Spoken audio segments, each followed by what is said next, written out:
Alright guys, Doozer shop here. Been kind of busy doing some stuff. I've not had much shop time, but I've been going places and enjoying myself and working and whatever. So I got a little update for you. It's getting towards Christmas time, and I did a project here for my cousin Neil. He's in Texas, and my parents are going to see him for Christmas. So I wanted to get this thing done before they go, so they can take it with them. Also, the thing I'm going to get to, but he needs a vise, a precision vise for his hobby, and I got a Taiwanese Kurt copy. It's like a Vertex 6-inch Kurt, and I got some nice tall aluminum jaws. So even though it's not going on a machine for him, it's going to be bolted to his workbench, and he's going to be using it with his hobby stuff. So that's cool. And I'm going to show you what I machined up for him. He gave this to me, dare I say, 6 months ago. But let's just show you what it is. All right, what I've been doing is using the mighty midget Clausing 8520 mill with the Bridgeport head. Man, this thing is such a pleasure to use. The table is just so lightweight and easy. I've been cleaning up some of the chips, but I've been using the two flute carbide 3/8 end mill. And what I've been playing with is this thing, okay? I'm gonna get you a shot there. Now, what I did, well, first let me explain. Set this down. This thing has a rail mount on top, okay? And what this thing is called is a Pennsyltucky rail, I think, because it looks like train tracks. But anyways, it's for mounting a scope on, or a laser or something. But my cousin Neil, he didn't want how it was configured.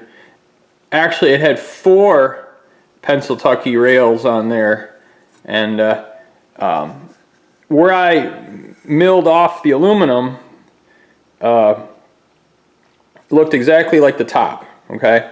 So this top with the little train tracks, the Pennsyltucky rail there, it had it on the bottom and the sides, right? So he didn't want that. So I milled it off. I milled off the train tracks because he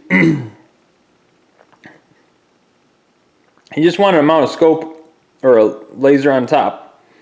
And these milled off flush, and I added the slots. I mean, the black slots were there for cooling or whatever. And when I milled the train tracks off, it was solid, and I ended up putting these little 3/8 slots. Kind of neat, matches the big slots, and I got them spaced halfway in the middle of the gaps of the big slots to kind of make the strength good, and you know, kind of honeycomb it or whatever. In the ends, I ended up making little itty bitty slots, so that's cool. And I don't really know much about this hobby, but he asked me to mill these Pennsyltucky rails off, so it was just had one on top. And you know, he doesn't have a milling machine, he doesn't have a lathe. But anyhow, that's my little project for my cousin Neil. And like I said, I'm not into this particular hobby at all, but you know, he is, and it's Texas, so you know, whatever. But once I got my dimensions, I was good, right? once I got my spacing and everything with the end mill, I just went to town and make sure I didn't crank the wrong direction and spoil the part. So, and you know, I end up writing, you know, dimensions down in the vise, and it was 1.85 from the end, and then each one of those center to center was 1.415. So I used my digital readout and was able to use the edge finder and get it done. So it took me maybe 2 hours, maybe closer to 3 actually, farting around doing this today. But and it's lightly deburred. He can hand finish it with files or whatever he wants to do. But so that's cool. And yeah, one of these Pennsyltucky rails, I think is what they're called, either way. So that's cool.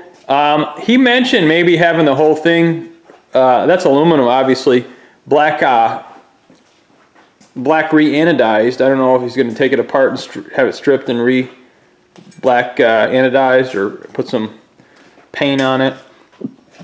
But I guess this is an aftermarket item. Came in this box. But whatever.